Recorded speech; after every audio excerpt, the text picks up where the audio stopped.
fiadanan'i Jesosy zany anie nanapaka eo amin'ny fiainanao. Dia ndao antsika hiaraka hivavaka avy hatrany a. Tsy mety izao fotoana izao raha tsy apetrakantsika eo am-pelantanan'ny Tompo a. Dia hiaraka hivavaka isika. Ry Andriamanitra rainay tsara indrindra, rainay amin'ny anaran'i Jesosy Kristy ianao. Misaotra anao izay fa mbola notominao, notarianao, novanginao, ka mbola tonga eto amin'izao toeran'izao indray androany. Mbola afaka manaraka izao fotoana izao ihany koa, ho ambany fanatrehanao. Misaotra anao izahay satria ianao no natoy izao anay.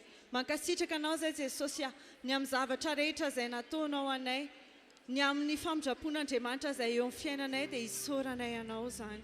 Fanahy masino eto ianao. Miasa eto ianao, efa namangy ny olona tsirairay avy tany tokantrano ianao, ary nitaona azy ireo ka dia tonga soamantsara eto indray. Hisitraka an'ilay herin'Andriamanitra miasa ary hanova ny fiaina indray amin'ity androany ity. Zavatra rehetrarehetra izay ataonay eto fanahy masina dia eo ambany fitarihanao avokoa. Ianao no ametraka, ianao no hitarika, ianao no andamina ny zavatra rehetrarehetra, ny fotoana rehetra, ny segondra rehetra izay iainanay amin'ity androany ity. Ny olona rehetra izay manana anjara amin'izao fotoana izao Andriamanitra dia ho tarihanao amin'ny fanahinao.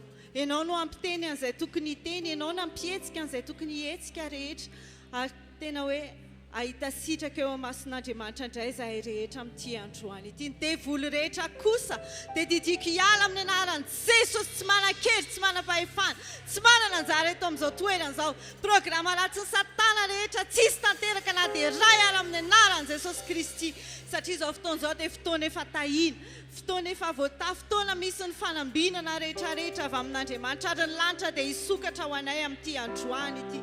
Amin'ny anaran'i Jesosy Kristy no anaovana an'izany vavaka izany. Amen.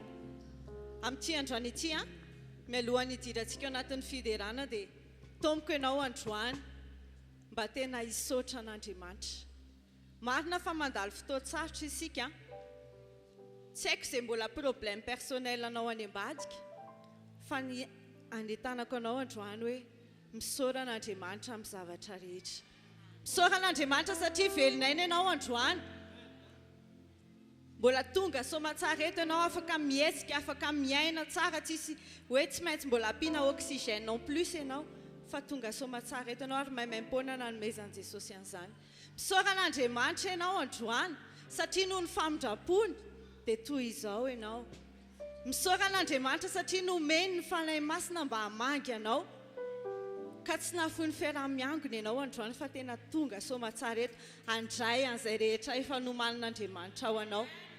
Noho izany rehetrarehetra izany ary mbola misy zavatra hafa be da be kory ary dia misaora an'Andriamanitra foana ianao.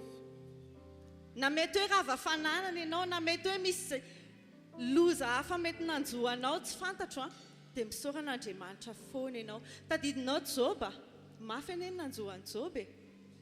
Tao anatin'ny draim-pimaso dia rava avokoa ny fananan'i Joba. Zanak'i Joba rehetra dia maty tao anatin'ny draim-pimaso, fa Joba tsy niala tamin'Andriamanitra. Feno aretina ny tany etapindokatra ny paladian'i Joba. Vadin'i Joba dia niteny mihitsy hoe dia mbola tsy ala amin'Andriamanitra ihany ianao, fa Joba tsy niala satria hoy izy ary mbola navita ny teny hoe Jehova nanome, Jehova nanesitra, hisaorana neny anaran'i Jehova. Dia izany toe-po izany no tiako hanananao amin'ity androany ity, dia ndao hiaraka hitsangana avy hatrany. Ianao izay any tokantranonao ihany koa dia ndao hiaraka hisaotra an'Andriamanitra isika androany. Atombohy amin'ny vavaka izany, satria eto Jesosy dia maheno anao izy. Raha nandratra fisaorana ianao dia aza matahotra, fa reny Jesosy daholo izany zavatra rehetrarehetra izany. Manomboa misaotra ny amin'izay kely anananao. Manomboa misaotra hoe misaotra Jesosy fa nomenao tombon'androm-pahavelomana androany. Misaora an' Jesosy satria afaka miteny ianao. Misaora an' Jesosy satria afaka mihetsika ianao. Misaora an' Jesosy fa tsy navelany ho tavela tany tokantrano tany ianao fa nitomy tonga eto. Misaora an' Jesosy noho izay ady mafy izay mety lalovanao ihany koa androany. Misaora an' Jesosy ny amin'ny zavatra rehetra, tsy ny amin'ny tsara ihany, fa ny amin'izay eritreretinao hoe mety zavatra ratsy ihany koa, dia misaora an'Andriamanitra satria efa fandresena lehibe nefa homaniny ianao.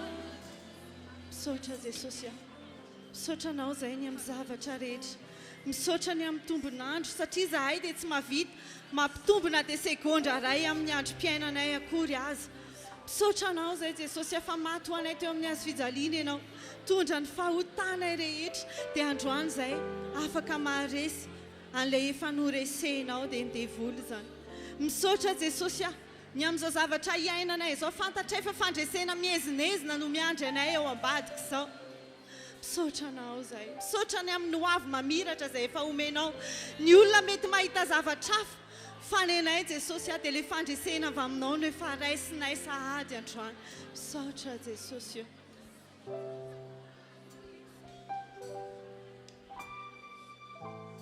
tsarina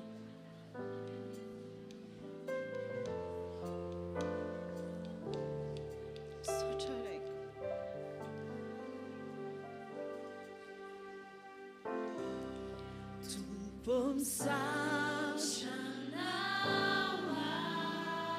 asandrato mafy ny feo anao ho fisaoranao an'ilay Andriamanitra tsara satria ny fahasoavany mihitsy no matoa izao anao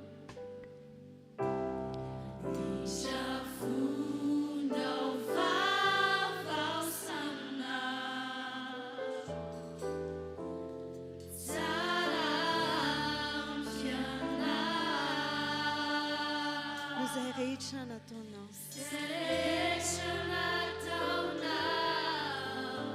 tsy voatanisako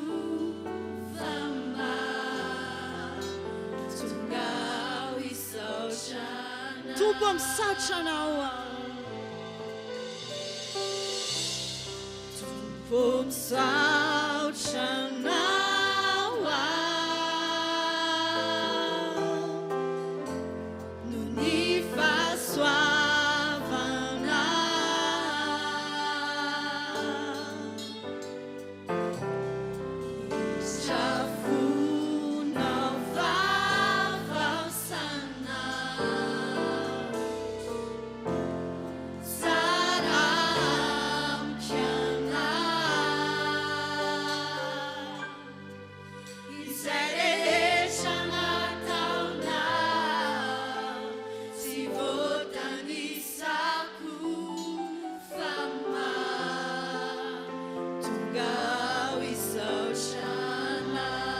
Kenao nandratra ny tananao isaoranao an'Andriamanitra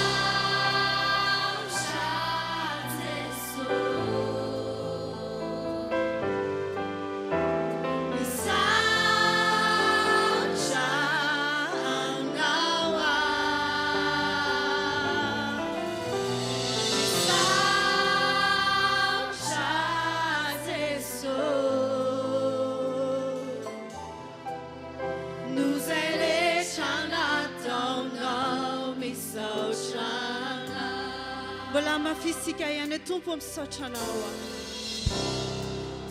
tompo misaotra anao ny fahasoavana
Sizay vola ho ataonao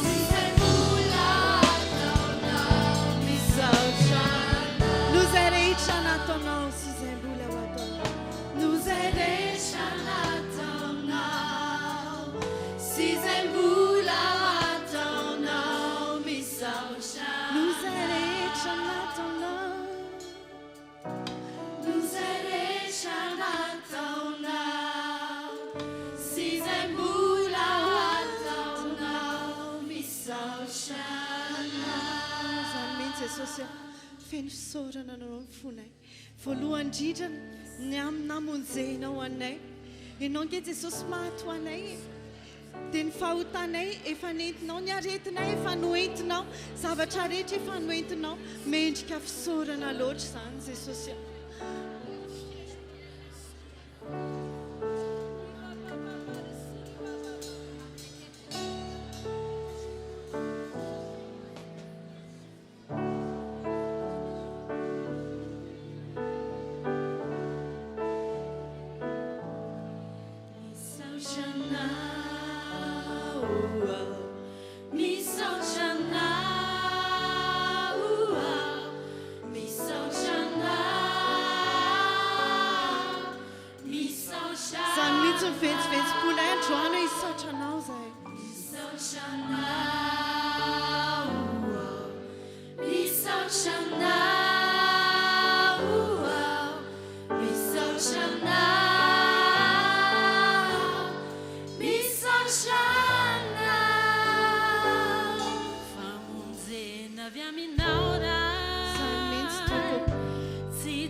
Fotoam-bavaka kanefa nataonao teo amin'ny fiainanay dia isaorana ianao zany satria iza tokoa ianao iza no mihoatra anao be fitiahianao tsy manisa heloky anao mpamindra fo iza no mihoatra anao be fitiahianao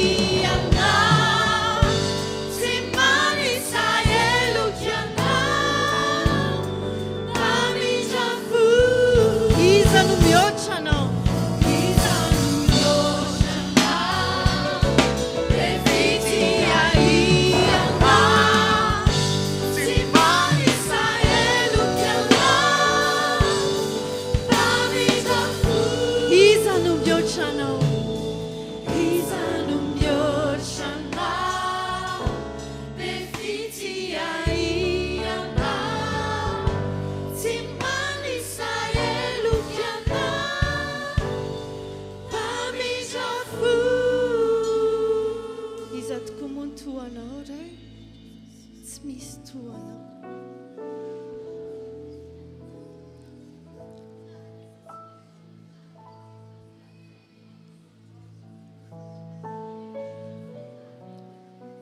Tsy misy toanao, tsy misy tahakanao, tsy misy tianay mihoatra anao.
Fitiavako anao mandrakizay mandrakizay. Fitiavako anao mbola lazao amin'i Jesosy hoe tena tianao izy.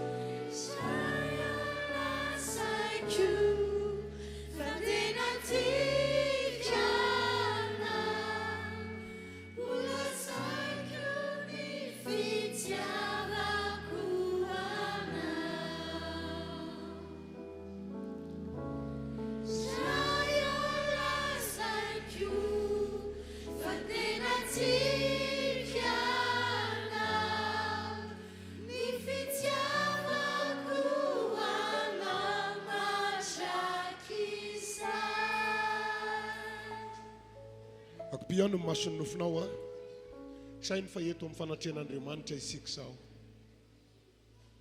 Tonga eto amin'ity toerana ity isika hanompo an'Andriamanitra, hiresaka amin'Andriamanitra, hitondra ny mahavesatra isika eo aminy, hanavao ny fanoloran-tena isika eo anatrehan'Andriamanitra isika amin'izao fotoana izao. Sainy fa ilay Andriamanitra tompo isika dia matahiry an'izay rehetra tolotra azy. Noho izany dao mba hanana fotoana hanavao ny fanoloran-tena isika eo anatrehan'Andriamanitra indray, mba ho isan'ny olona tena ho raisy ny fanjakan'Andriamanitra isika amin'izao vaninandro faran'izao, ary hiavaka noho ny amin'ny fanomposika azy. Dao isika hivavaka tompoko, samy mivavaka vozy ny fanoloran-tenanao a eo anatrehan'Andriamanitra izany.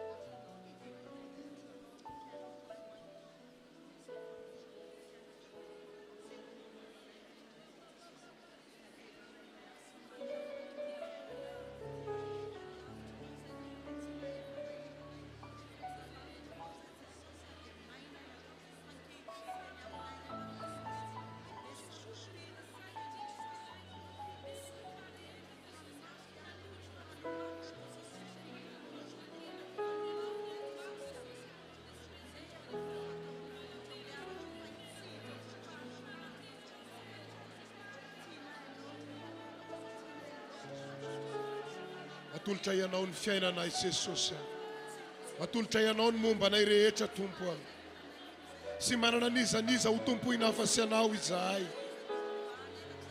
tsy mahavonjy anay ny takatry ny sainay sy ny fahalalanay, fa ianao le Andriamanitra tompoinay no Andriamanitra mahavonjy anay. Noho izany reto izahay manolotra ny fiainanay eto am-pelantananao. Ianao no efa nilaza taminay fa mahatahiry an'izay rehetra atolotra anao ianao. Noho izany indreto ny olonao manolotra ny fiainany eo am-pelantananao Andriamanitra. Raha isao am-pelantananao ny ampisonay, raha isao am-pelantananao ny hoavinay, raha isao am-pelantananao ny mombanay rehetra.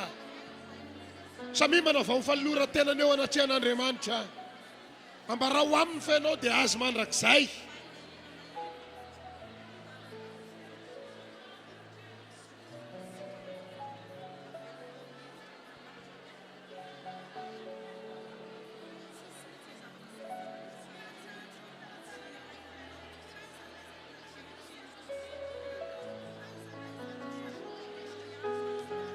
Fotoana zao raha lasa nabavy any lorasika ny tenasika ho an'Andriamanitra. Fotoana zao tokony rehetasika amin'ny fanoloran-tena. Atao vita ny tany sy ny lanitra fa ianao dia an' Jesosy. Amafiso ny fanoloran-tenanao.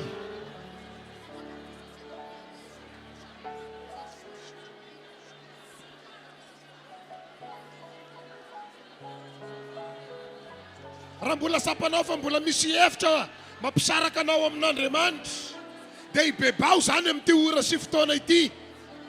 Ibebao raha mbola misy hevitra mampisaraka asika amin'Andriamanitra. Jesosy, dinio lalina ny fiainanay Andriamanitra, dinio lalina ny momba anay rehetra.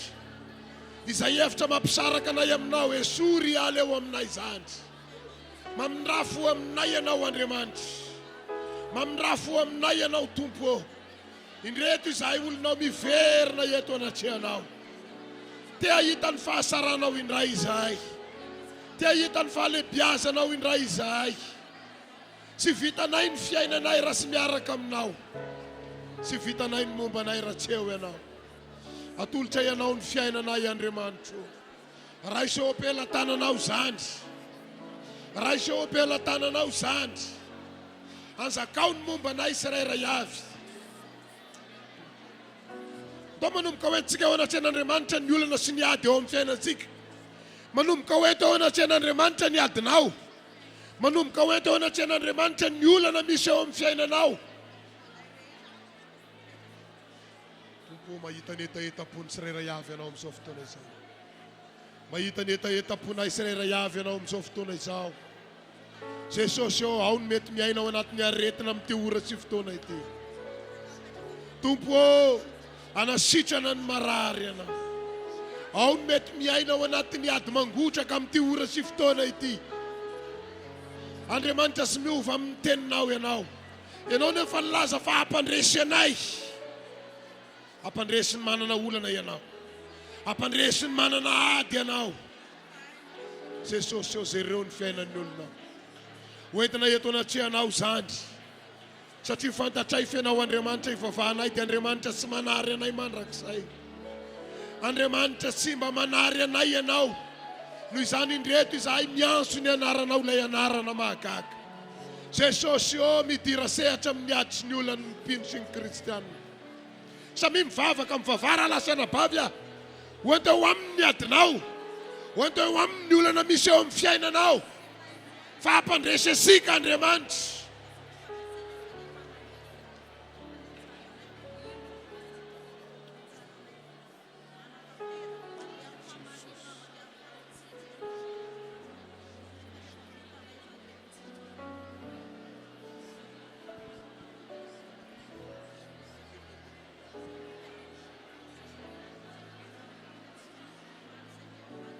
Ataovy izay tena fomba iaonanao amin'Andriamanitra eto amin'ity toerana ity.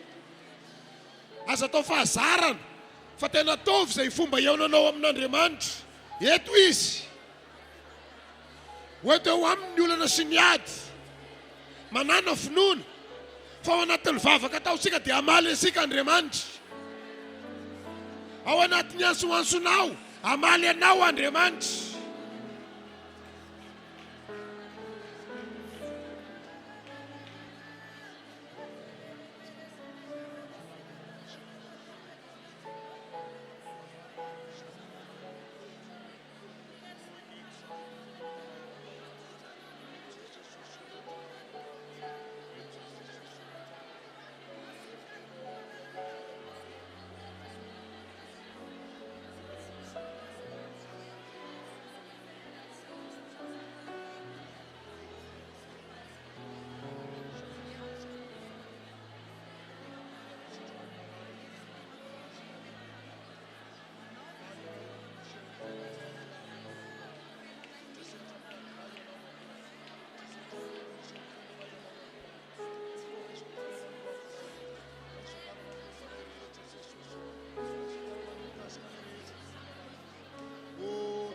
Eto anao sy ny fanatrehanao.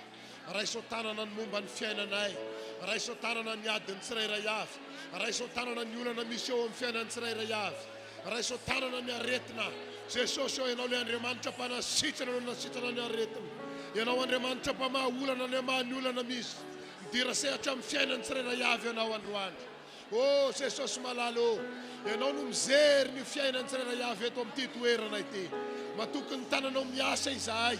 Matoky ny fombanao izahay. Satria Andriamanitra manavaka anay amin'ny fotoasarotra ianao. Midira sehatra amin'ny adiny tsirairay avy tompo malala o. Matoky ny fombanao izahay. Ndao sika hitondra mambavaka ny firenesika. Hoentsika mambavaka ny firenesika. Indrindra amin'izao andro sarotra lalovan'ny firenena izao. Andao hitondra mambavaka ny firenena isika. Samy mivavaka. Asandrato mivavaka ao Hoento mambavaka ny fokotany misy anao. Hoento mambavaka ny kominina misy anao. Manana finoana fa hiditra sehatra Andriamanitra. Tompo indreto izahay olonao mitondra mambavaka nyty firenena misy anay ity. Tompo vangio ny firenenay. Mandalo lala sarotra ny firenenay ankehitriny. Matoky izay Andriamanitra. Sy amela nyty firenena ity horava sy horesy ianao. Fa hampandresy anay manoloana ny ady misy eo amin'ny fiainan'ny firenenay. Jesosy hoentinay mambavaka ny mpitondra. Hoentinay mambavaka ny manam-pahefana rehetra. Hoentinay mambavaka ny vahoaka malagasy. Hoentinay mambavaka ny isa-tokantrano. Ianao Andriamanitray. Ilay Andriamanitra mpanao fahagagana. Ilay Andriamanitra mpamahaolana. no ampisy filaminana indray eto amin'ity firenena ity. Amany olana misy eo amin'ity tanina ity. Tompo amidira sehatra ianao Andriamanitra.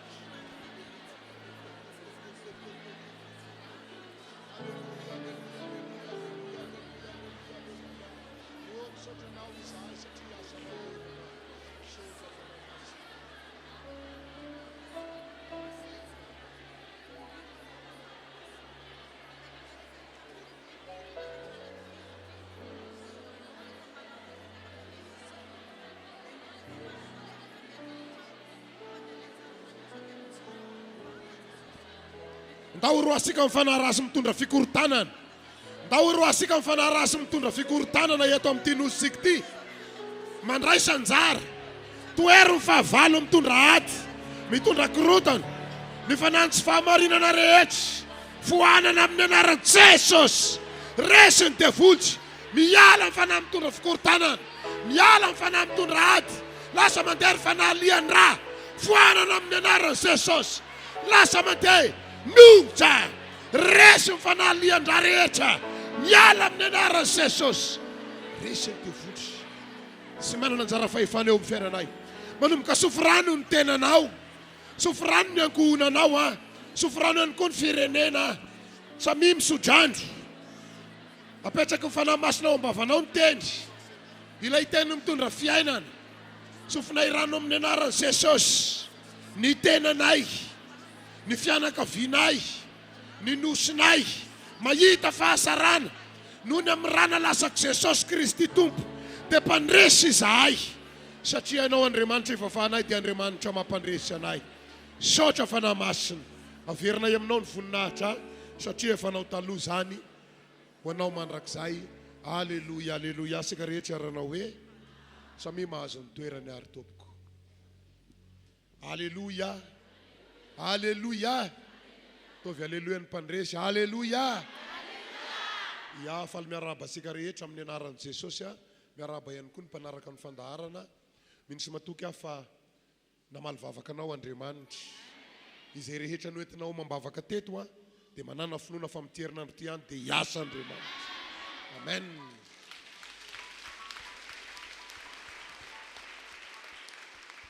Azo antoka fa misy fandresena eto. Azo antoka fa misy valim-bavaka eto. Noho izany rehefa miresaka amin'Andriamanitra dia mino fa hamaly asika izy. Amen. Na hiditra ao anatin'ny fandarana manaraka moa isika dia nefa asika indray mitondra ny fanatitra eo anatrehan'Andriamanitra. Hoy ny tenin'Andriamanitra manao hoe aza miseho foana. Moa zany teny zany. Aza miseho foana sy hitondra fanatitra eo anatrehan'Andriamanitra. Tenin'Andriamanitra natao akatoaviny zany. Isaky ny manao fanatitra ianao dia saino fa hita valim-pity amin'Andriamanitra indray. Amen. Na tahaka nefa fanao sika dia aterina ety anoloana ny ampafoli-karena tatazana kosa ny fanatitra sotra sy ny fanati-boady izany ka ao anatin'ny fanatanterana an'izany dia hideran'ny tompo hatrany isika miaraka amin'ireto mpanompon'Andriamanitra hitondra sika ao anatin'ny federana ireto zany tompoko. Tonga dia miakatra ary ny manao ny manatanteraka ny ampafoli-karena izany.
ataovy mafy any te-atananao voninahitra Andriamanitra.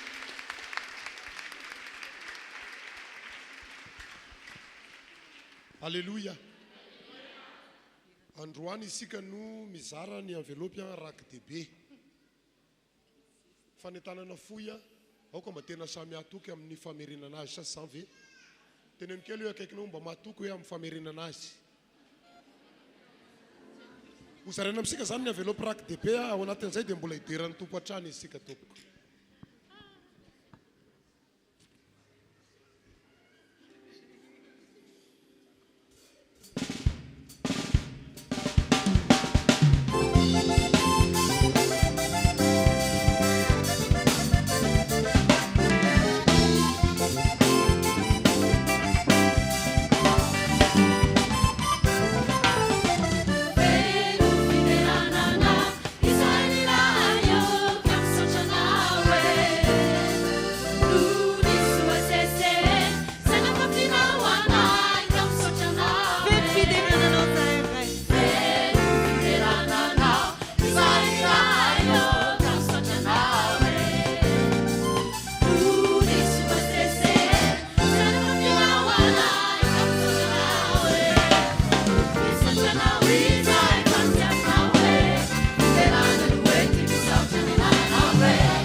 Tanana mafiantsika fiderasika an'Andriamanitra.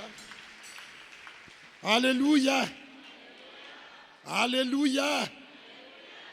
Amin'ny fotoana ohatr'izao misy ny tokony anao alléluia maretinako. Alléluia. Alléluia.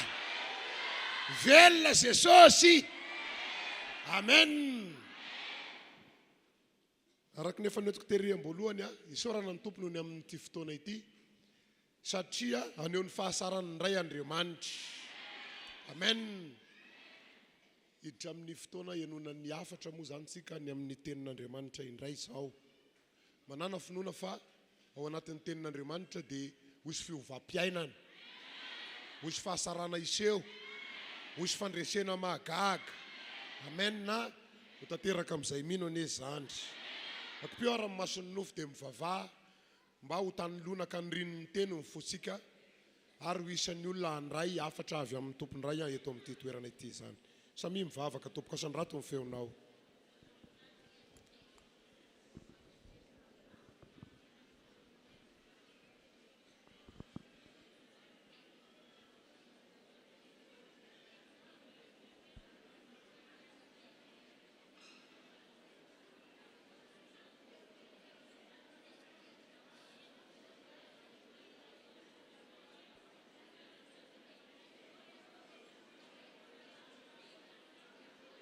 Sotra raiky noho ny amin'ny fahasaranao. Sotra noho ny amin'ny ty ora sy fotoana ity ahafahanay mandreny amin'ny teninao indray. Tompo, hainao anay tokoa ny teninao ary fahasalamana ho an'ny nofinay rehetra. Koa dia mitenena aminay ny teninao izay efa voatahatra amin'ny voalohany satria ny teny dia enao ihany. Fa ny fonay kosa tompo ataovy toy ny tanolonaka hanry ny teninao ka sy miverina ny teny raha sy mamokatra eo amin'ny fiainanay sy rairay avy. Amin'ny anaran'i Jesosy. Alléluia.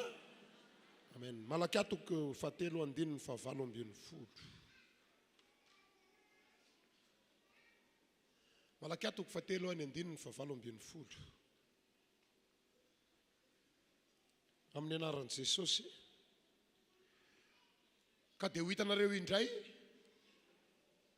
misy fitovian'ny marina sy ny meloka dia ny manompo an'Andriamanitra sy ny ho hitan'izy ka dia ho hitanao indray fa hiavaka ny manompo an'Andriamanitra. Amen. Ry havana mandalo vanim-potoa sarotra isika izao. Tsy marina izany fa ny fanompoana ao an'Andriamanitra ataovy tsara. Tsy misy kristianina sy maharesy olana zany eto. Tsy misy kristianina sy maharesy ady zany eto. Raha mbola izy no Andriamanitra, aza matahotra. Amen na. Somary anaitra ny sainao kely androany satria te hanindro mafy aho hoe hanavaka ny olona manompo tokoa ane Andriamanitra. Mampatahotra raha ny zavatra hitan'ny maso sy reny sofina dia olombelona ihany e. Tsy maintsy misy ny hoe ahoana ary ny hafaranay ity. Ambarako anao ny hafaranao.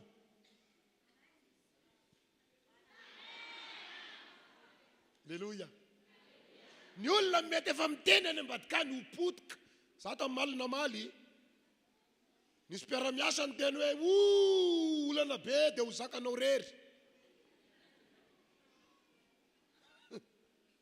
Ny asoaso olana ty amina ty azo antoka Andriamanitra ary izy efa niteny ho hitanareo indray. Tsy lany daty zany teny zany fa sy maintsy aninony tsika ahita fa hiavaka ny manompo an'Andriamanitra. Misy fiarovana ny manompo an'Andriamanitra. Misy fanavahana ny manompo an'Andriamanitra. Halleluja. Zavatra somary mampalahelo mikoropaka ny olona amin'izao iaina sika izao, miezaka manavitra ny tenany. Mampalahelo iaho satria indraindray sy hamatarana kristianina isony ny fikoropahana. Nisy an'ireny olona rasirasy fitondran-tena nandroba reny dia ny tegna teny hoeny koa eo anatin'ny asa dia igny misy ranabavy anankiray sady manafina azy fa nahita dia niafiny. Andriamanitra, aizany sy hamatarana anao sady miafina no miteny tsy hitatsony izy ty paster, hita izy ty. Tsy hita ve izy ty? Hita izy ty a. Tazomo ny tenin'Andriamanitra. Somary nalahelo ihany any sainan'izany hoe tompo fa hoana izy ty e. fa izy ny tena kristianina dia izy ny sy kristianina. Androany a tazoma ny maha-kristianina anao. Amen. Aoka sika izoro ny maha-kristianina sika. Nisy olona tonga teo amin'ny varavaranay nandondona. Misy an'ity ato sao dia hividy. Le zavatra namidy ny tena nilainay tokoa. Ary ohatrany fantany mihitsy ny zavatra ilainay. Fa zay efa nifidy a. Hoany.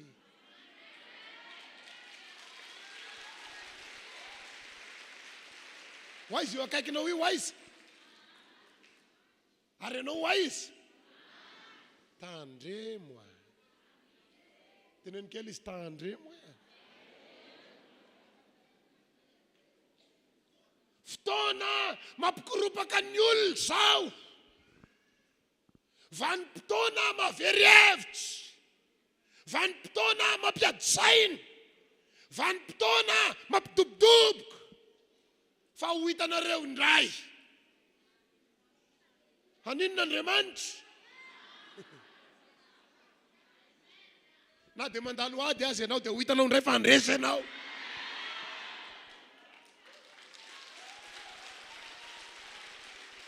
Na dia mandalo olana azy ianao dia ho hitanao indray. Na dia mandalo lalasarotra azy amin'ny firenena ho hitanao indray.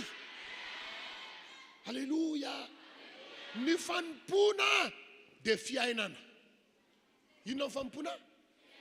Ataovy tena raha mikorianao aminao mihitsy. Fa fanimpona fiainana. Halleluja. Namelona matao zay mianaka tamin'ny maraina dia ozy ny tao amin'ny garazinay. Fa ngasy grevy mbola misy vavaka ihany. Fa rehefa grevy dia sinakanina. Fanimpona fiainana. Ataovy tena raha mikoriana misy fena io manompo Andriamanitra velona. Andriamanitra milaza anafaka ny manompo azy amin'izay Andriamanitra. Tena iariary zany fa sy ono-ono a. Makitio kely ny akaikinao dia pahirezo hiavaka ny fiainanao io e. Amen. Tany amin'ny deodarinao miatoko fa 720 vakisika manomboka amin'ny 9 faharoa ka hatramin'ny faha-efatra ambin'ny folo. Sy voandroany ty soratra ty nosoratana. Dia ho vakisika le tendry. Deodarinao miatoko fa 720 manomboka amin'ny 9 faharoa.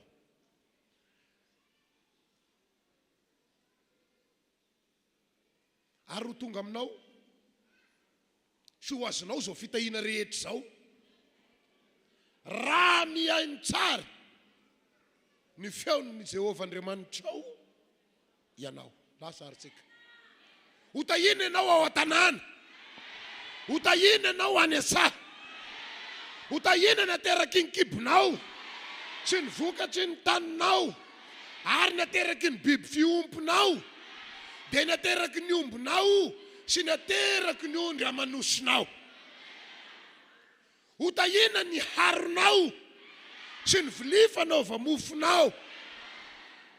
Ho tahina ianao raha miditra. Ary ho tahina ianao raha mivoaka. Atolotra Jehovah ho resy ao alohanao ny fahavalonao izay misangana iady aminao, ka lalana iray no ivoahany anatonanao, fa lalana fito kosa no andosirany hiala eo alohanao.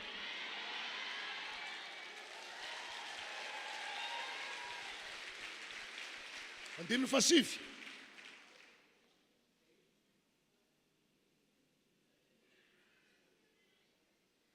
Anandratra anao ho firenena masina ho azy Jehovah. Ary izay nianianany taminao, arak'izay nianianany taminao, raha mitandrina ny didin' Jehovah Andriamanitrao ianao ka mandeha amin'ny 10. Dia ho hitan'ny firenena rehetra ambonin'ny tany fa ny anaran'i Jehovah no ansoina aminao. Dia atahotra anao izy. Ary ataon'i Jehovah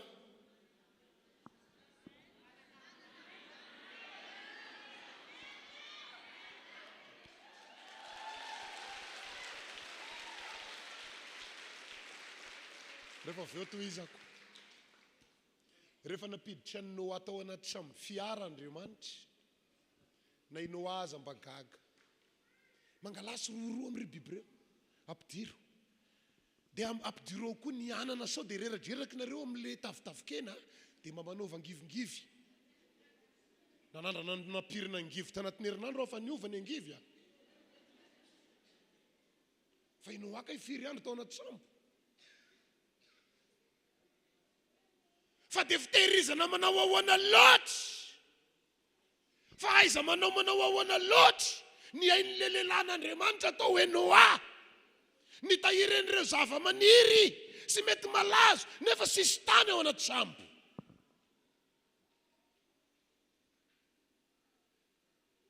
maka nofokeny Noa dia mbola omby ihany ny omby tsy haiko aloha sa ny vonoana ve sy ho masina tao anaty sambo fa Andriamanitra ranga magaga rehefa izy milaza hamonjy ny olona fa gagana aza refesina amin'ny zava-misy androany ny fiainanao na indray rehefa miatsikady tsika dia tena lasaka le alahelo olombelona ka fandao ampitombo finoana misy an'le hira igny ao mahafinaritra be hoento miakatra mba hahita mihoatry ny etỳ tany za aloha resy lahatra amin'le mpamorona tena tolosaina avy tamin'Andriamanitra fa rehefa misaina n'izany dia lasa lavitra ny saiko ahoana re tompo no ahafahako isaina zavatra mihoatry ny hitany masoko reto hoe amin'ny alalan'ny finoana ho hitanao fa ianao inge olona voatay manomboka tiany fanahy masina ho hitanao fa ny fiainanao sy voatazona amin'ny olana androany io mety efa hitany olana anao sy ny adinao dia ozy ianao hoe hafa baraka marina ireo olona namperitreritra anao hoe hafa baraka anao reo ahita fisandratana izy ato ato ahita inona teneno ny tenanao ahita fisandratako izy ato ato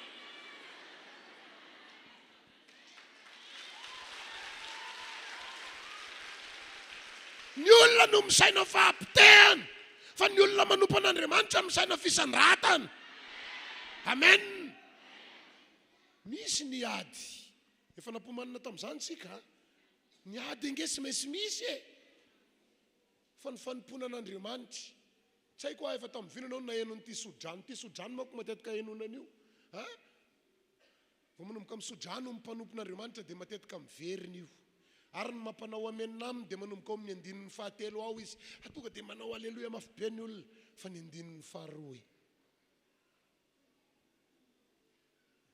eo ny fototra ny angany eo amin'ny andinin'ny faharoa manomboka miainga le tendy fa sy tonga dia fahatelo fa ina ny toyny amin'ny faraika ambin'ny folo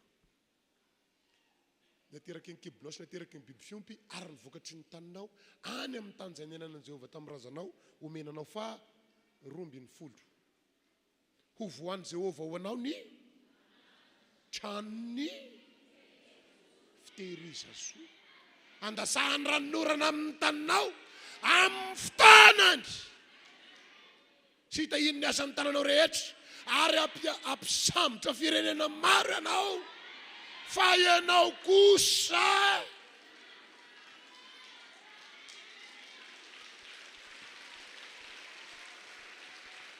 avy aiza ny fivoaran'ny fiainanao avy aiza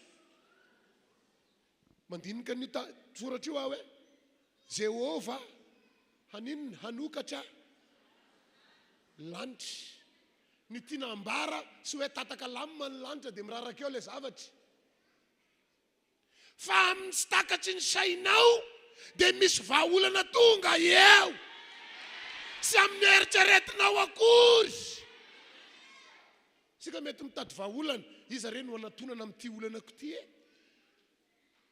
fa Andriamanitra mahity alleluia aleo hiankina amin'Andriamanitra fa izy mahita raha ny zava-misy ho iaho dia besaka ny olona efa miteny zavatra sy fahombiazana engany ny mpino ato amin'ity fiangonana ity sy hiteny sy fahombiazana toeriny sy fahombiazana raha manomboka tonga eo potsofinao ny teny sy fahombiazana dia aoka ianao tena hanohatra azy arao le teneniny tenin'Andriamanitra donc everena sika le andininy faharoa teo le fototry ty tantara ty ho tonga aminao sy ho azonao zao fitahina rehetra zao raha maninona raha manina ny olona miainy sy makatony tenin'Andriamanitra ihany no afaka hiavaka amin'izao andro izao, satria ny tenin'ny olona mandalo, fampaherezan'olona misy fetsy, fa ny fampaherezan'ny tenin'Andriamanitra maharitra, satria Andriamanitra ny mampahery azy. Halleluja. Sy indray mandeha ho any nisy inony ity namaly tamin'ny olona tratranao fahoriana dia za foana ny teneny ao mba ianao no mamaly. Dia rehefa tonga eo amin'le anjara toeran'le amaly dia sy maintsy mipetraka amin'ny toeran'inona zany? Olona vangina. Misy olona tena mahay mandrafitra fitenenana mihitsy mba atao inona? Sasany zany tena miolakolaka tena lavitra be mihitsy, sy takatry ny saina mihitsy ny zavatra ambarany eo. Zao moa dia fomba mpiainana ihany fa dia ny olona rehetra na izay mizorona nareo mipetraka dia samy fa vao miala eo izy dia mitomany le manamanjo. Nefa izy ny teny hoe aza misosoka. Ny olona rangama napetra amin'ny vitany fa le Andriamanitra. Halleluja. Androany Andriamanitra miteny hanavaka anao ne izy. Aninona izy? Hanavaka sika Andriamanitra fotoana izao. Tamin'ny alina rehefa nivavaka dia izao ny zavatra sapako, satria ny reveilnay tsy mandeha dia nataoko le anina amin'ny télé le iny ty, le témoin igny any sisa no miredrehatra ao, témoin amin'ny télé dia gaga mahazava be ka ile témoin an'le télé rehefa maintsiny. Fa amin'ny atoandro maty eo ny télé eo le témoin io fa tsy eto. Fa rehefa alina maizina hita be mazava ny ao dia ozy izako ao aika iny hazavana kely a mazava rehefa amin'ny aizina. Misy mahazo ve izany? Korotana ny tanàna hipotra aminao ny filaminana. Raha miteny ny olona hoe ho sahirana ny agny hipotra aminao ny filaminana. Ao anatin'ny olana saribahana Andriamanitra miditra sehatra. Ary Andriamanitra rehefa nangana olona sy anangana olona sy manompo azy, ny voninahiny sy omeny ny hafa fa omenan'izy amin'ny voninahiny. Engany eo tanteraka amin'izay mino zany. Halleluja. Ndry misy mpivarotra eny akaikinay menimenina re zany.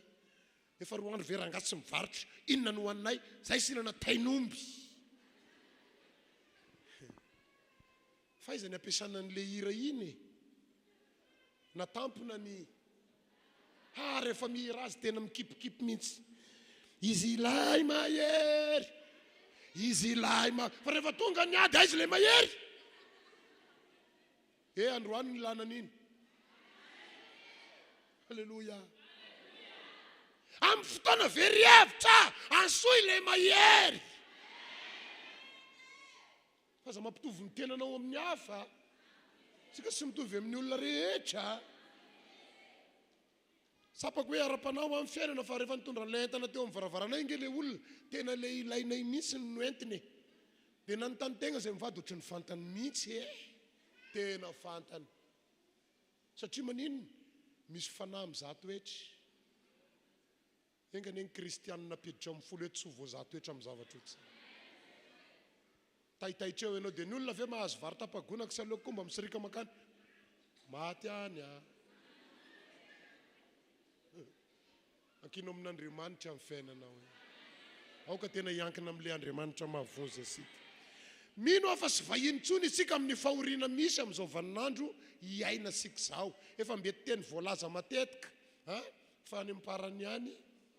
Dao zay rehefa sika ny ara-baiboly Timoty 2:7. Ny 9 ka hatramin'ny 5. Fa ko fantatrareo izao. Fantatrareo roviana. Fa ny amparany ihany hisy andro mahory. Fantatrao ve ny dikan'ilay andro mahory? Andro sarotra zany. Inona ny zavatra iseo? Fa ny olona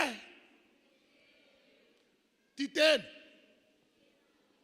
tia vola, mpandoka tena, mpiavinavina, miteny ratsy, tsy manora isireny, sy misaotry, sy manaza izay masina, sy manam-pitiavana, mpanontolo fo, mpanendrikendrika, tsy mahonim-po, loza be, sy tia izay sara, mpamadika, kirina, mpieboebo, teny fahafinaretana moatra ny fitiavana an'Andriamanitra, manana ny endriky ny toe-panahy, araka an'Andriamanitra, nefa nandany heriny. Ireny koa dia lefa dimy farany ny soratana ho an'ny olona milaza ny tena ny fahefa kristianina, nefa mbola mivadibadika. Raha jerena amin'ny ankapobeny dia mpivavaka be le olona, nefa rehefa tonga ny zavatra sy mety any ambadika dia présent koa izy. Ry havanao, te hiaraka aminao anie Andriamanitra e, te hanova amin'ny fiainasika anie Andriamanitra e, te hanavaka atsika anie Andriamanitra e. Raha izy le nahary aza hanavaka, ianao ve mba mahay manavaka ny tenanao? Tosika hanavaka ny tenatsika, sy mba ho voatariky ny olona amin'ny zavatra sy izy. Minao fa fantatrao ny tsy mety e. Ndray andro moa koa nisy tanorana ny tany, ahoana moa ny hanavahana ny mety sy ny tsy mety amin'ity resaka fitiavana ty? Ahoana ny sy afantaranao mety sy ny tsy mety amin'ny fitiavana? Efa miteny zao le olona vadin'olona, dia sy ho fantatrao hoe mety na sy mety. Efa tafitraka izy ane sy fantako tamin'ny voalohany, dia rehefa fantatra dia mela amin'izay ko. Fantatra rangany sy mety ah. Sa sy fantatra ny sy mety. Fa maninona nefa eto, manana ny endriky ny toe-panaharaka an'Andriamanitra, nefa efa tapitra voasoratra avokoa ny zavatra iseho amin'ny andro farany. Fa ny andro farany zao, tia vola ny olona. Na dia havana akaika aza, dia mety haninona amin'ny lafiny ara-bola? Mety hivadika amin'ny lafiny ara-bola. Mety ho isy ny fanendrikendrehany, mety ho isy ny fanarahana ny tsy izy, mety ho isy ny famitehana olona noho ny amin'ny fitiavan-javatra, satria vanina andro farany. Dia hoe ny Baiboly aoka ho fantatrareo fa any aparany agny ane ka isiny nisy teo. Tokony sy atao magaga zany ny andro mahory. Fa Andriamanitra kosa efa nandefa teny ho atsika, le Deutéronomia teo mazava be ny nambarany. Raha miaino tsara, le miaino eo ao anatin'ny fankatoavana, ny voalazan'ny tenin'Andriamanitra isika, dia na ny harina foentinao mesena aza, dia lasa misy inona? Misy fitahina. Eto zany sasany ahoana koa ny avoatany harina, tena misy harina misy fitahina ka. Zoro vavolombelona ny fa andray andro ka anniversaire-ko. Dia sy nanam-bola ny tao an-tragno nefa ao aminay raha mankalaza anniversaire voasan-kalazaina, dia misy olona mampitovy molotra voasan-kalazaina ny azy. Dia toroko ny anniversaire ny nandalo, fizahan-toetrara-bola ny tokantranonay, sy hitan'ny zareo izay atao. Hitako misy mikonikonina any ambadikany, dia za efa manome feo, aza misahirana. Aza misahiranga izy ny onona fa ny sahirana ihany, inona ny azony avy any? Portefeuille hoditromby. Le misy soratra ohatry ny sary ravinala Madagasikara regny. Dia igny fa niorakoraka zo aezany, inona ny mba hitane? Portefeuille hoditromby. Fa rehefa tonga teo, izy menakavy ny ray saina. Aza ny cadeau menay androany no jerena. Fa ny vavaka hoentinay amin'ile cadeau entinay androany efa izy. Fa hivavaka ho an'ity cadeau entinay ity izahay. Fa sy ho laniny ao anatin'ity cadeau efa fantatro ny ho izy zany. Sy tako sonja hanaovana surprise zany fa dia ity no hoditromby. Fa rehefa vita mivavaka, fa gagana, fa nitondrako an'io portefeuille io no ela tokoa, fa narovitra azy ny tena nampalahelo ahy indrindra, satria reraka izy manao ino ty?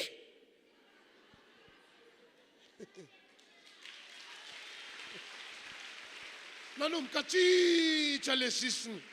Dia hozy zako ty portefeuille ty rangahatra amin'izay nananako portefeuille no tsara indrindra.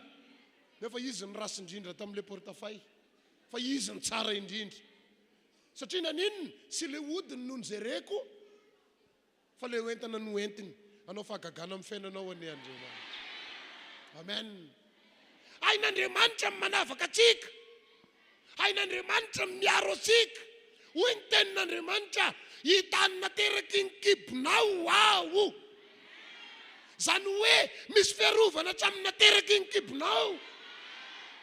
Mba sy nateraky ny kibonao ane regny mararatra eny amin'ny arabe regny. Satria ianao maninona makatoa ny tenin'Andriamanitra. Ny fankatoavana ny tenin'Andriamanitra fiarovana ho asika. Saika aloha fa niadin'ny kristianina amin'ilay zavatra ohatr'izao ane ny ankohonany. Amin'ny alehany agny izy mitaintaina, sao dia mba nandeha agny regny zazy regny, sao dia nakary regny zazy regny, sao dia ary regny, dia lasa maninona sy milamina ny. Fa Andriamanitra efa manome toromarika. Amin'ny fankataovana ny tenin'Andriamanitra misy fiarovana ny tokantrano misy ianao. Misy fiarovana ny ao amin'ny tokantrano misy ianao. Misy fiarovana ny fidiram-bolanao. Misy fiarovana ny fitadiavanao. Misy fiarovana izay ataonao rehetra. Alleluia. Alleluia. Luka 2:17.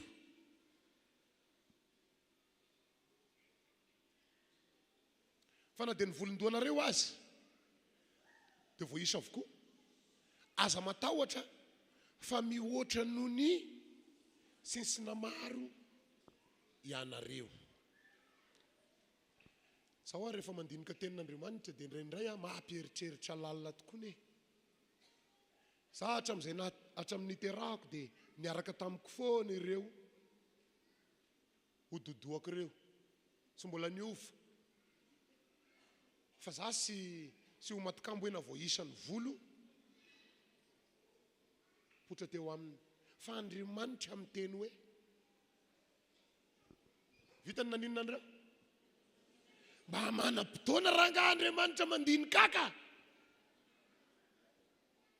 Satria marina miteny ny Andriamanitra.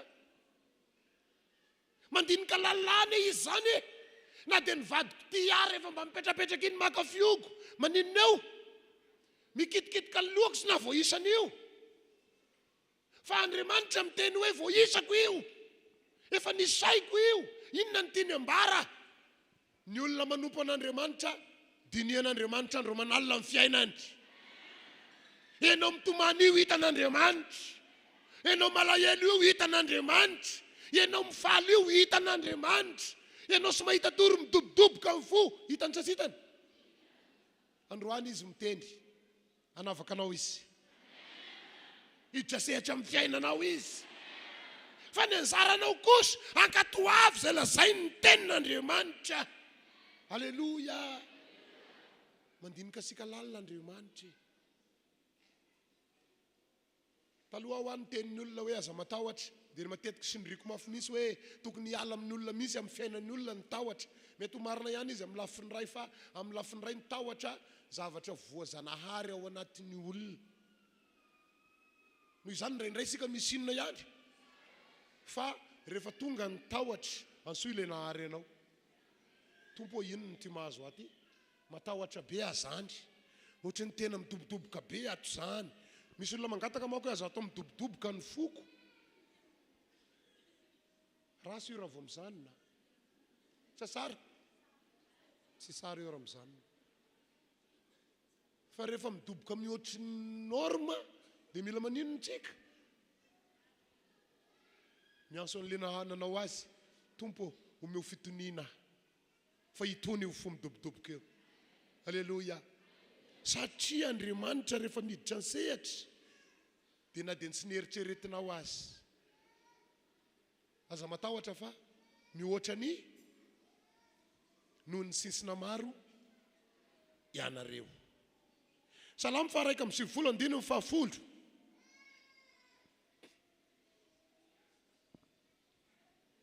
Dia sy hisy loza anjoanao na aretina anakaiky ny lainao. Sy hisy inona hony? ny matetika mahavoany olona na mahafaty ny olona dia ny fisainany mialoha zavatra mbola sy hita amin'ny masony. Fomba fiadiny fahavalo ny mametraka écran mialoha eo anoloan'ny olona, mbola sy tonga amin'ny akoriny ny olana dia efa maninona izy? Tena ho potika amin'io ah, tena ho simba amin'io ah, tena zay vao rava amin'ny fiainanay. Nisy ranabavy anankiray ho nangata-bavaka, pastera mahita mibavaka fa 5 kapoaka sisa mivarinay. Diso ve izy amin'izany? Fantany angeny zavatra misy ao aminy. Ny ao aminazy sy mila hoentina mambavaka fa mazoto mihinana ny ao. Mbola ela nefa izy voanininy. Vao tonga le normal fandraisam-bola 5 kapoaka ny sisa. Manomboka tonga ny tahotra. Eo misy Andriamanitra no miteny. Sisy lozanjona zany ne. Halleluja. Donc isika izery tantaran'ny zanak'Israely fanavahan'Andriamanitra. Exodus 4 andininy 7:20 ka hatramin'ny 20.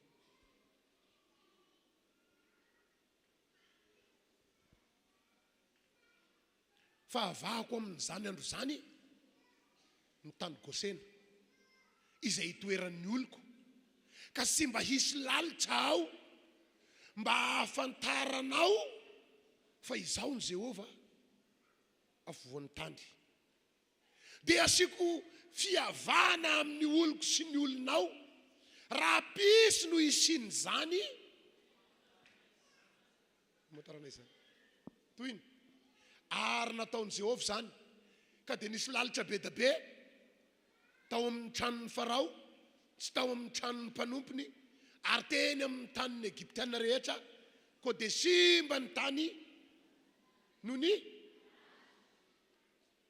dia hitarika sika isitona saisika hoe hamaky baiboly fa ny olona mino ranga miavaka. Tsy mbola nahita lalitra nandray baiko ah. Misy ferikely ohatran'igny aza ny tongotrao hitany lalitra anankiray, ho aiza ny fanamamony. Dia miala izy dia ozy izy ery, dia vao miala ny tananao dia makaizana izy. Saromana lamba kely dia andrasany, tsy aleo ngay lamba io. Fa vao mikipaka ny lamba dia manino izy. Fa ity ah, saiko aloha resaka lalitra ve? Nandefa lalitra tao amin'ny fireneny Egypta Andriamanitra, sy lalitra ray ah, fa lalitra eraky ny tanàna. Fa hoy Andriamanitra, ny olona ny fidiko sy mba hoariko. Halleluja. Ka na dia tezitra noho ny zavamisy azao hanafai ny olona ao Egypta azao, saroa fanarana firenena ny atao hoe Egypta. Ary ny zanak'Israely tamin'io andro io ataiza firenena ny resaka, sy ny teny izy hoe amin'ny fokotany, fa ny teny izy hoe ao Egypta. Dikan'izany ao anatin'io firenena io ny zanak'Israely. Fa rehefa andefa azy izy dia zao ny nambarany, hanavaka ny oloko sy ny olony aho. Andriamanitra mety misy Egyptianina, misy zanak'Israely nge lasa milalao any miara milalao amin'ny zanaky Egyptianina any, fa ny zanaky Egyptianina milalao eo feno inona izy, fa ny zanaky Israely miara milalao eo maninona ny lalitra, tsy izy io. Anavaka anao Andriamanitra. Dia neo lalina ny ambarany teniny. Fa za mandinika an'izany dia lasa ny saiko misaotra Tompo, sy hitan'ny masoko zao zany, fa ho hitan'ny masoko rehefa aveo. Ay venao Andriamanitra na dia samy eo amin'ny toerana anankiray azy, ny manompo sy ny tsy manompo, dia maninona ny manompo? Domokely eo akaikinao hiavaka ianao efa sy. Halleluja. Rehefa nandeha amin'izay lalitra dia hoy Andriamanitra, tsy makany amin'ny oloko ah, fa makany amin'ny Egyptianina. Dia nandray baiko ny lalitra, ieny tompoko. Izay sendra diso lalana makany dia atao maty izy. Izay fatateran'ilay Deutéronome teo ni. sy hitany maso amin'ny maha-olombelona sy reniny sofiny zany hoe io Andriamanitra fa mamaka feo ory lalitra tsy makany fa ny lalitra no maheno feo anay io olona io tonga dia mivolia lalana. Ny fahavalo manana direction amely anao andrefeo izy androandry.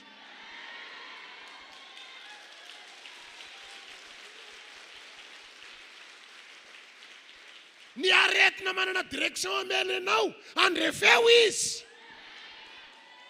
Ny sifisina manana direction amely anao andrefeo izy. Ny faravapiainana manana direction amely anao andrefeo izy. Ivily hiala aminao. Halleluja. Rehefa Andriamanitra no miteny sisy masakana tena naiky dolo ny lalitra rehetra. Angamba mifampimeny lalitra. Nareo ka saika hoany. Za koa saika hoany fa voateny tena kaizy sy maintsy namonjy ny Egyptianina. Exodus 7:10.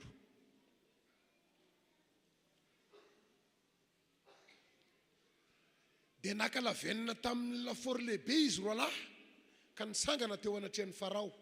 Dia natompo ny maso niakatra nanandrifin'ny lanitra izany ka dia tonga vai nipopotra tamin'ny olona sy tamin'ny biby fiompy toy ny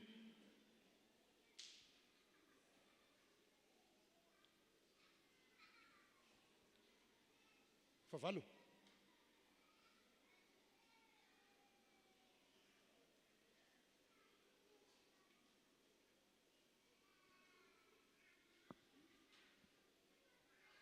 Dia nangonina ivangombo teny rehetra regny fa efa firy vakiko teo mo? Fa fito. Fa valo zao. Fa maimbo ny tandry. Fa sivy. Fa zafady. Fa folo. Fa noho nitan'ny Farao fa nisy zafady fa folo ka. Tsisy. Exodus 7 manomboka amin'ny 9 fa fito. Dia naniraka Farao ka indro sy mba nisy maty ny bibiny zanak'Israely na dia iray akory aza nefa ny amafo ny fony Farao ka sy nandefa ny olona izy aleo hatreo ihany no vakisika zany fa sahirany lera namana. Misy resaka inona eo famonoana biby samy nanana biby fiompy teo ihany na i Farao ny Egyptianina na ny zanak'Israely. Ny biby sy mahafantatra hoe ahatraiza moa no hoaninay mahafaty anay na ahatraiza ny sy azonay hoanina. Fa Andriamanitra any an-danitra mijery ny olony dia niresaka tamin'ny biby Andriamanitra ianareo tsy mahazo mihinana ny resy fa zay mihinana ny resy dia maty. Dia ny biby ny zanak'Israely tapitra maty. Fa ny azafady ny biby ny zanaky ny Egyptianina tapitra maty. Fa ny zanak'Israely tsisy maty na dia. Ahoana ny tsy agaga amin'ny fahavalo. Andro sarotra io andro io satria andro ny fandringanan'Andriamanitra. Hamaliny nataony amin'ny Egyptianina Andriamanitra. Fa ny zanak'Andriamanitra kosa samy eo amin'ny toerana io ihany. Nefa naninona zareo? Nisy fiarovana hatramin'ny bibiny. Mety nividina tamin'ny Egyptianina ke ny biby sasany amin'ireo efa voaloha vola. Tonga dia fantatra Andriamanitra hoe iny biby iny efa voaloha tamin'ny Egyptianina ny volan'iny. Noho izany misoratra amin'izy amin'izay manomboka eo tonga dia voaro. Ny fanananao rehetra misy fiarovana. Amen. Tsy haiko mety moadody agny very zalahy ohatrany bokibokina teanao zavatra tonoiny fotsiny ny misy fiarovana. Satria za manompo Andriamanitra velona. Satria za manompo Andriamanitra miasa. Zanak'Andriamanitra aho tahaka ny nataony tamin'ny zanak'Israely tany Egypta ho avan'Andriamanitra ny fiainako. Halleluja. Tsy anaranao zany Andriamanitra. Halleluja. Salamo fa 7 andininy fa 2 ka hatramin'ny 7. Misikilo marina ny rasy fanahy ka mitady afaty azy. Jehova sy afoy azy eo an-tanany na hanameloka azy raha saraina izy. Tsy mahafoy asika Andriamanitra. Amen na? Tsy mahafoy anao zany Andriamanitra. Indray isika manao vinany ozy ny tanora. Dia somary melimely anina kely aho. Misy akola zay ao amin'ny tokotanina ao. Io akola io tsy haiko ny akola ranga tokony aty amin'ny 3 aty vao maneno. Fa indraindray izy amin'ny 12 sasany dia fa kokokoko ao velany ao. Ka tsy haiko satria zany ray andro miteny. Ianao ndray ry akola dia sy aresa ianao raha iresaka amin'Andriamanitra ao. Ianao nitady amomoa leo zany amony tenako. Sy ianao no miseho milay eo amoa. Indray izy sinna izy maneno alohako dia taitra oy efa mifoly akola. Zany ray tiana farany. Fa ohatry ny fantany le zavatra niteneniko niova amin'ny 12 sasany izy maneno. Dia zako vonoky nefa ranao. Fa sy foiko ndray ka. Ina moa mahatonga mahasiaro azy? Ny vavaky ny mpanompon'Andriamanitra. Da mahasiaro n'le Andriamanitra ao ve ianao? Izy nefa tsy mahafoy anao. Tsy mahasaraka anao. Indraindray sika manao vinany eo amin'ny fiainantsika. Tonga ihany ny akoho maneno efa miansoanso ny akoho any ambadikany. Indraindray izy io an'olona lavitra be ihany no mianso hoe ary zanak'Andriamanitra ao sarovin'Andriamanitra reo. Dia ozy ianao akoho adala koa zany. Tsy mahasiaro olona, tsy mahita olona matory mihitsy zany akoho zany. Fa na no mikitika azy hoe maneno mba hifoazan'ny mpanompon'Andriamanitra hiresaka amin'ny Andriamanina. Nefa sika ndray no tezitra noho ny fisiny tandremo manao vinany. Fotoana izao tena hitodia sika amin'ile Andriamanitra hivavahasika. Amen. Mba tena manana fotoana hivavahana amin'izay. Mba mahasarovana fa izy ny tsy mahafoy atsika. Tia mozany io fiainantsika io izy. Tia andray fanapahakevitra amin'io ady misy io izy. Tia andray atanana ny olana misy eo amin'ny fiainantsika io izy. Fa isika manao ahoana? Mbola mahasiaro azy ve? Tena mbola tia azy ve? Mbola tsy mahasaraka azy ve? Maro nefa nasaraka. Nao amola tena amin'ny fivavahana. Amen na? Mba fo azy ny tenanao. Manaova misy aloha fanahinina amin'ny voalohany. Ody lera namana niaraka taminay ho le tany misy tanora visivisy miaraka aminay dia rehefa mivavaka maharitra dia zao ny zavatra nambe teniny tamin'izany. Izy tia nga adressage militaire.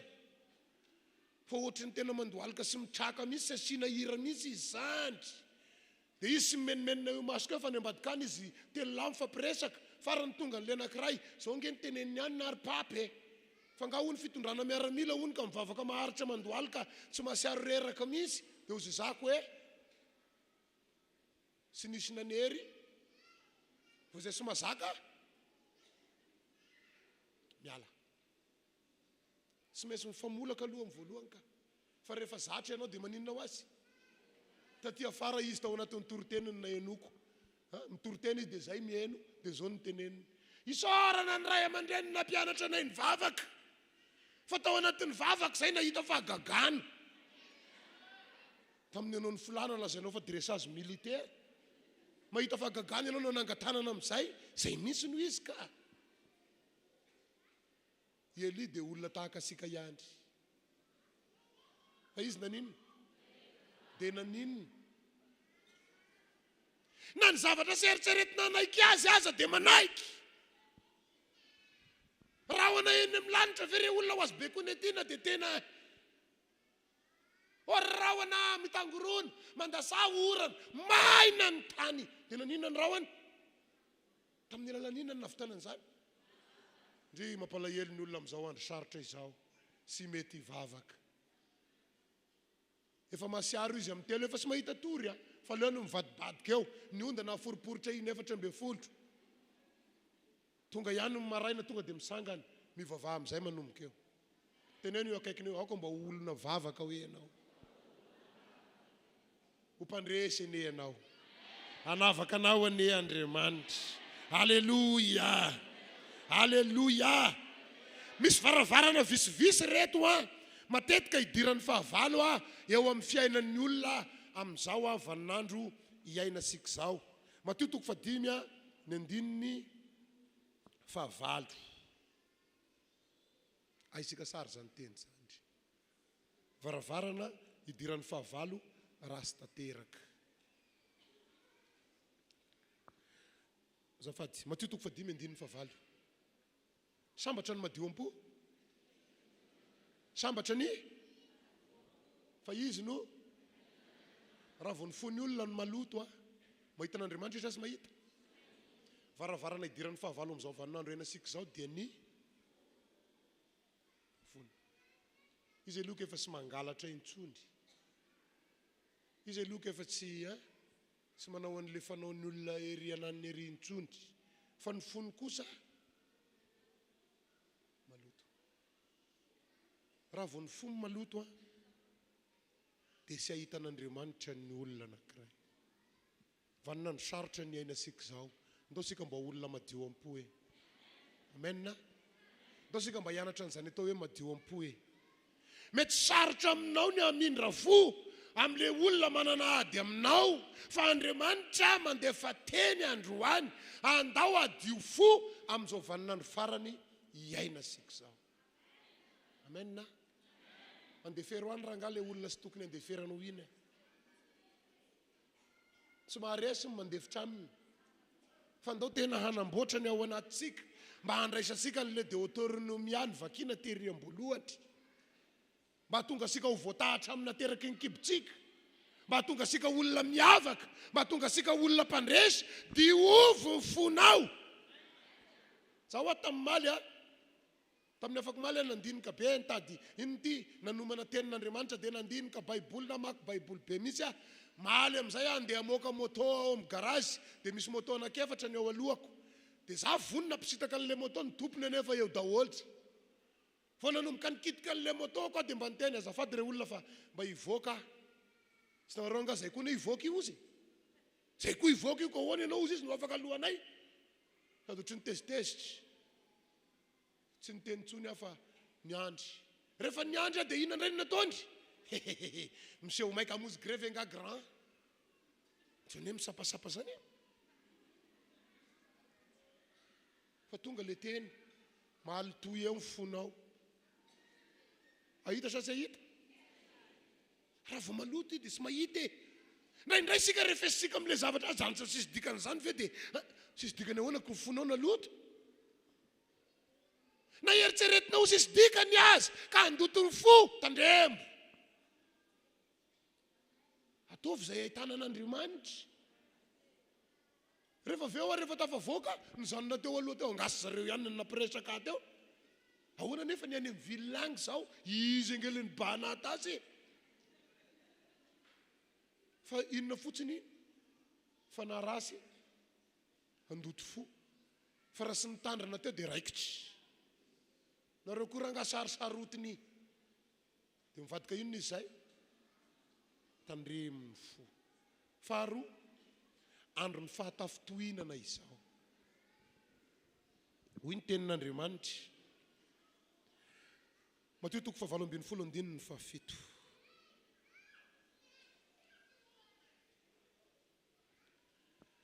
Lozan'izao tontolo izao noho ny fahatafotohinana. Fa tsy maintsy ho avy ny fahatafotohinana. Nefa lozan'izay olona amin'ny andro farany io resahana io. Lozan'izao tontolo izao izy noho ny amin'ny na dia efa nivavaka be azy ianao ka sy niaro ny tenanao efa mitandrina mialoha raha misy fahatafotohinana ho tonga hitandry tenao dia sy maintsy ho inona ny fahatafotohinana tonga io raha sy mitandrina. Zavatra sy eritreretinao ampiady dia maninonino io greve vao hitasika vao omaly io efa nisy mpivady niady sady. Ny ray miteny aleo vaky any daholo ny manan-karena rehetra. Ny ray miteny hoe sy mety zany, anao anga izy. Dia raiky sany nefa sady sy anazy ny arena, ny sy hoany aminy le arena. Fa misy inona fotsiny misiry teo? Fahatafitohina. Trany saroka eto le niady taolana koteleta. Koteleta fefany veo isy taolany roa e. Taolany firy ihany ny koteleta fefany. Ty tena be anao, lasanao le taolany. Dia ty nofo fotsifotsy kely ty nena. Dia oziny rehefa firy ny taolany koteleta fefany, ray ihany. Iza zany ny tokony inana? Tokony tapahana amin'ny ohatr'izao. Fahatafitohinana rangaza. Raha sy mitandrina dia maninona? Iny dia herinandro no misabo azy. Tonga dia sy mifampiteny herinandro. Nefa rehefa tonga amin'ilay hira naraka anao dia izy roa miara-mandihy be. Tandremo fahatafitohinana. Sy maintsy misy io ny tenin'Andriamanitra. Sy maintsy ho avy ny fahatafitohinana. Maro ny olona zavatra mety ho sy misy dikany dia mampaninina azy. Amin'ny andro farany misy fahatafitohinana. Zaho efa nisy tanora miteny amin'ny avinavina be ka ty papity ety amin'ny bypass a. Tena rary kely ny foko. Indrimo manitra zaho mba mianatra an'ilay sy avinavina. Fa hoana rahalahy kely. Hitanay ianao hoe olona efa daza ity eo amin'ny rebis. Dia ianao nandalo. Ny orakoraka misy zay paster. Dia sy namaly ianao. Lasa ny saiko tena andro ny fahatafitohinana maro. Raha hitako ve ianao dia sy mandany ray grama. Sa mandany? Rehefa mba manao ohatr'izao ny namanao dia mba ataovy koranga. Fa rehefa sy mamaly isa dia mba sy hitany. Fa mora tonga ny. Izay filazan'ny Baiboly ka. Indray mety teny aloha ny vavan'olona mifanaraka loatra amin'ny fiainanao. Tonga dia naninona ny fonao?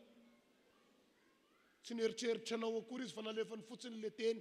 Ka ianao nandray fantany misy ny fiainako dia nataony misy zany. Arovo ny fonao amin'ny fahatafitohinana. Maso sendrany sy palitra ohatr'izao fotsiny dia maninona? Fahatafitohina. Aleo mba hampimeso kely nareo amin'ity tantara faraparany ity fa ho farana Kristy. Nisy sima tao anatina bisy anankiray. Aretina ohatrany aretina rehetra ny sima. Afaka ny sitrany zany amin'ny zareo misinino ty. Izay eran'ilay smaila regny vita tsara. Tao anaty bisy le ramatoa. Ny resevera sima ihany koa. Fa sy mifankafantatry. Any aloha any le ramatoa mitsangana. Dia olo le resevera nefa any aloha ao. Le ramatoa tsy mahafantatra hoe le resevera koa ngeka izy. Ny fre nefa nomeny an'ilay teo akaiky nefa lasandry. Tsy namaly izy satria ohatrany hoe fa nesona azy zany. Namerina ihany le resevera. Nefa ianao a. Vao maizy ny aninona ihany ho fony. Tena miany misy io resevera io zany. Fantany faharetiko zany dia atondry. Olo resevera tsy mahay fa tezitra le resevera ko sisy miainiko. Dia ozy izy. Inao any. Tezitra koa le resevera. Sady tsy mandoha volany mbola maninona. Sady tsy mandoha volany mbola miany. Le ramatoa aoriana vao miteny elako ty anao dia felako io resevera io. Le resevera koa miteny hoe sy ivoaka eo anga io. Fa felako androany. Sy tatin'le ramatoa mbola sy tonga amin'ny arekory. Aleo ivoaka. Le resevera miteny hoe aleo ivoaka eo hitako azy. Fa avoana le ramatoa novokovoka nahita. Fa mitovy ihany ka mifampiany ihany. Tandremo mifo e. Tandremo ninona?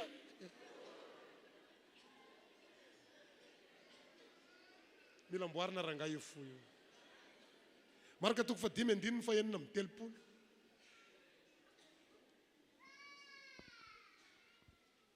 any amin'ny tableau amin'ny écran masosika ina ny soratra ao. Isa 2 atreo aloha. Ahoana hony? Jesosy koa ka ivoa amin'ny fanafitohinana. Fa ny voalin'i Jesosy amin'ilay tsy ahoako fotsiny zao. Tsy ahoako zany teny zany hozy Jesosy. Alao andeha any zany teny zany tsy mirarahany zany ah. Indray raha lasana bavy misy zavatra atao tsy ahoako marina ka. Zany mamaky anio dia hozako misaotra Jesosy ah, fianarana ho marina ianao. Ay misy zavatra sy maintsy avela maninona any aloha. Asa dia rarahina loatra ny zavatra sy mampandroso.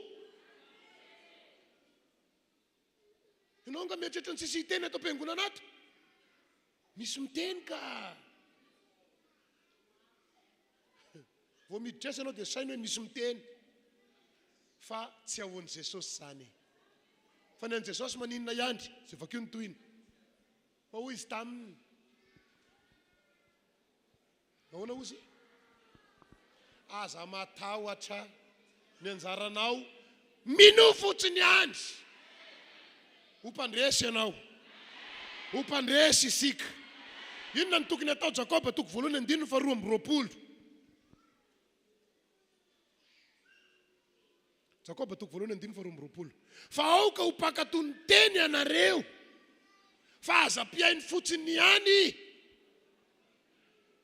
Ka mamitaka ny andro farany zao. Ndao mba ho mpakatony teny tsika e. Raha miaino tsara ny tenin'i Jehovah Andriamanitra reo ianareo dia ho tanteraka aminareo lasa amin'izay le Deuteronomia. Aza isan'ny mpiaino fotsiny ihany fa mamita tena isika raha lasana bavy. Andriamanitra miteny amboary ny fo amin'izao andro farany zao. Aza mora tafitohana amin'izao andro farany zao. Raha fantatrao fa misy manafitohana, omeo lalana andeha ihany ny fatafitohinany. Amboary ny fo. Halleluja. Zaho ataloha sy nahay nanamboatra an'io foko io vao teny foana ny amaintiko. Zay andehanako le mainty any am-pianarana le mainty naharary kely mihitsy ah. Rehefa nanompo an'i Jesosy any misaotra azy. Soa ihany hafa nataonao amin'ity kolerako ity. Fa raha izaho zao ny fotsy, tsy haiko sy tonga teto ah. Tsy haiko aloha. Fa misy antony avokoa ka iny zavatra rehetra. Fa ny fotsy any koa soa ihany fa fotsy ianao. Fa raha ianao mainty mety narary fo ianao ah. Tsy haiko. Efa nanometsiny ny ray aman-dreniko efa niteneniko taminareo naninona ny natao ohatr'izao Andriamanitra.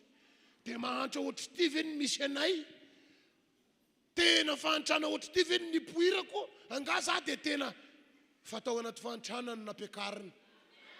Mba hampaherin'ny olona miaina ao anaty fahantrana. Misy antony avokoa ny zavatra rehetra. Halleluja. Nampandalovina amin'ny zavatra anankiray ianao misaora an'Andriamanitra. Fa mila mahay misaotra amin'izany tsika. Tsara ny ianao io e. Tsara io fiainanao io. Nampandalovina fahoriana misaora ny Tompo. Fa mba ho fananarana amin'ny aoriana dia nampandalovina amin'io ianao. Fa sy tafazanona amin'io zany ianao. Nampandalovina aretina misaora ny Tompo. Fa sisy aretina mahatazona anao zany. Fa mba hahaizanao mampaherin'ny marary dia nampandalovina amin'ny aretina ianao. Fa ho avy ny fotoana ho sitrana ianao. Amen. Fa aoka ho mpakatony teny. Zay rehetra tenin'Andriamanitra nomena antsika dia ankatoavy zany. Fa amin'ny fankatoavanao azy anao fahagagana Andriamanitra. Ohabolana toko 4:7-20. Tandremo ny fonao. Mihoatra ny tokony ho tandremana. Fa avy ao aminy no iavin'ny tandremo fo amin'izao vaninandro farany zao. Omeo lalana ny fahatezerany. aza mitazona po amin'ny olona zany akory olombelona mo ve sy ho tezitra sy ho sorena fa rehefa tena tonga amin'le saka mangatafa amin'ny rapo amin'Andriamanitra Fotoam-bavaka olona misangana ho fahavalonao io fa natao nisy izy mba hahita ny fisandratanao. Amen. Natao misy ny fahavalo hoe hahita ny fisandratatsika. Rehefa nizoro teo anoloan'ny miaramila ny Saul Goliata, efa nanomana fandresena ho an'i Davida Andriamanitra. Hitan'Andriamanitra misy Goliata miansoanso ady, mamoa Andriamanitra ny eo e. Hain'Andriamanitra ny voan'ny teny Goliata tonga dia natao inona ny vavany. Na hoe raha le mahabokina azy no irereavany dia natao ohatry ny baloma tonga dia nanino. Fa navelan'Andriamanitra ny tatatata teo Goliata. Natao misy mahita be da be misy ny feony, mandreny feony sy mahita ny gestany. Dia napotsy Davida ho asandratra. Halleluja. Fa rehefa resin'ny Davida Goliata, ny maso rehetra nahita dia niaiky an'Andriamanitra avokoa. Ny Goliatanao natao misy mahita misy izy io. Fa ny olona nahita an'io ho resy lahatra noho ny amin'ny Andriamanitra ivavahanao. Halleluja. Satria sy maintsy misandratra ny olona manompo an'Andriamanitra amboary ny fonao. Halleluja. Oabolana toko 7 farany andininy fa 4. Anaka atolory aho ny fonao ary aoka ny masonao ho faly mijery ny lalako.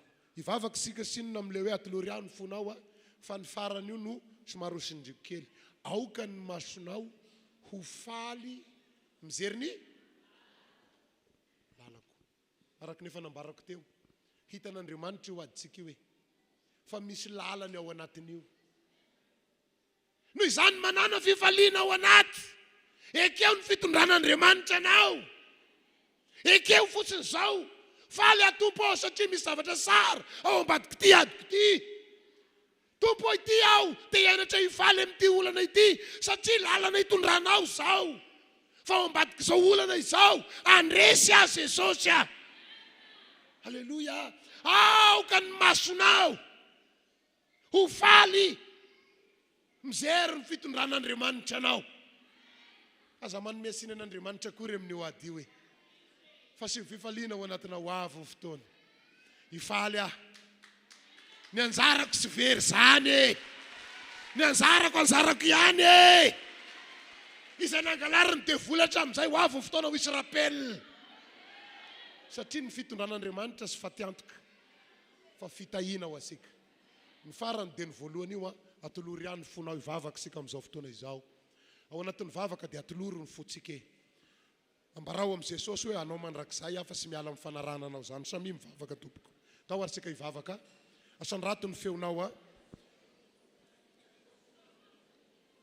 Sotranao zay Andriamanitra satria nampahery anay indray anao teto amin'ity toerana ity. Sara ny fitondranao Andriamanitra. Sara ny fitondranao Tompo. Iza ny azo oarina aminao. Ndreto zay manavao ny faloloran-tenanay eto anatrehanao. Atolotra ianao ny fonay. Jesosy Indray tokoa izahay dia te hitratra amin'ny zava-misy eo amin'ny fiainanay. Nefa androany Andriamanitra noho ny amin'ny teninao. Tia ao manolotra ny foko eto anatrehanao. Mampandresy ahy ianao. Matahiry an'izay atolotra ahy aho ianao. Atolotra ianao ny fonay. Samy mivavaka avozy ny fanoloran-tenanao. Avozy ny fanoloran-tenanao fa hampandresy anao Andriamanitra.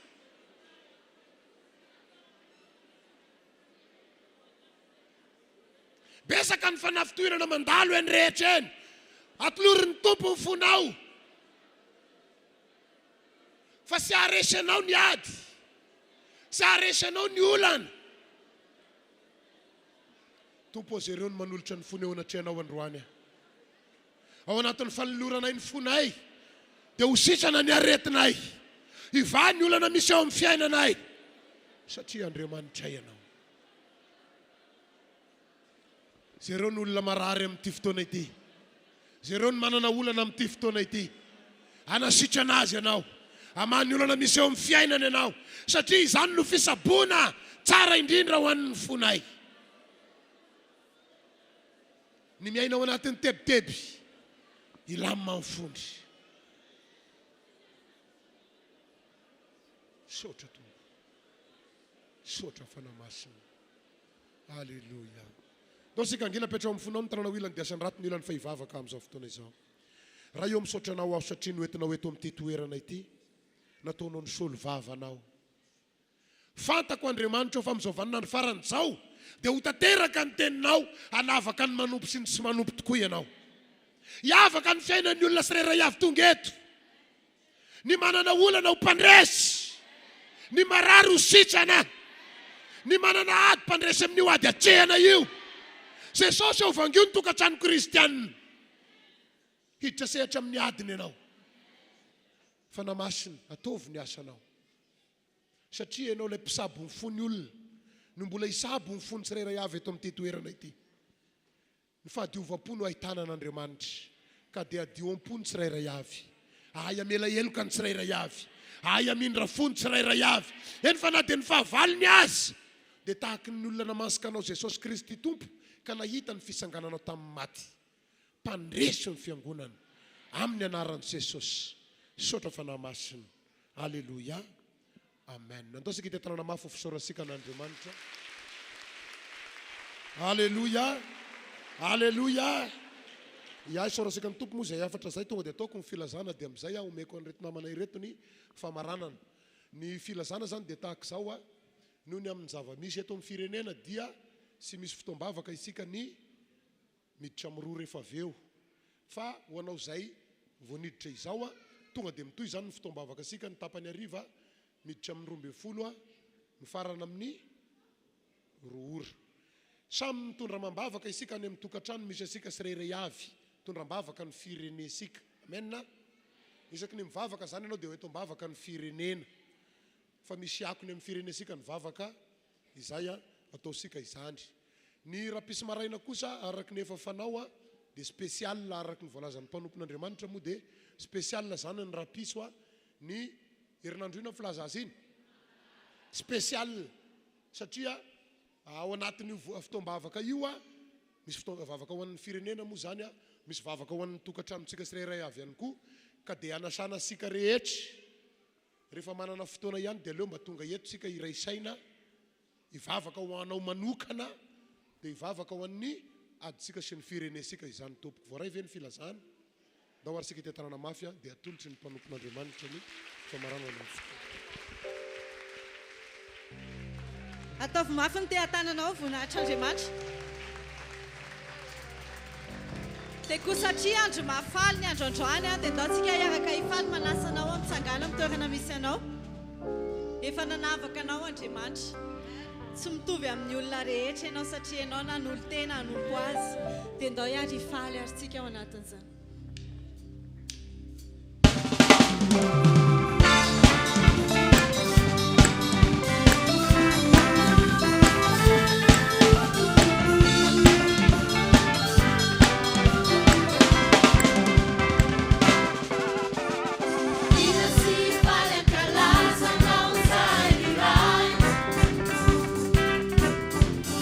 Terra si socia iu, não manda que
fotoana famaranana an'izao fotoam-bavaka tamin'ny folora izao isika andao hiaraka hivavaka avy hatrany akipio masonofinao dia asandrato ny tananao hisaotra an'Andriamanitra isika.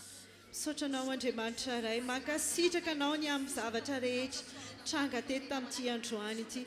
Mino izay efa nifonay dia efa eo an-tananao amboarinao tefenao. Mino izay efa ny fiainanay rehetra Jesosy io dia efa enao no mandamina ny amin'izany rehetrarehetra izany. Tsy anan-tahotra izahay ary mino izahay fa olona efa ampandresenao, olona efa havanao amin'ny maro izahay, mankasitraka ny amin'izany Jesosy. Ary andeha ody izahay hisaraketo amin'izao atoandro izao dia ny fanahinao anay ambomba anay, hiaro anay amin'izay rehetra ataonay sy izay rehetra alehanay. Dia ho anao rery ihany ny dera ny laza ny voninahitra mandrakizay Jesosy eo, ny fiadananao kosa dia ho aminay tsirairay avy reto. Amen. Samy mitahiny Jesosy daholo.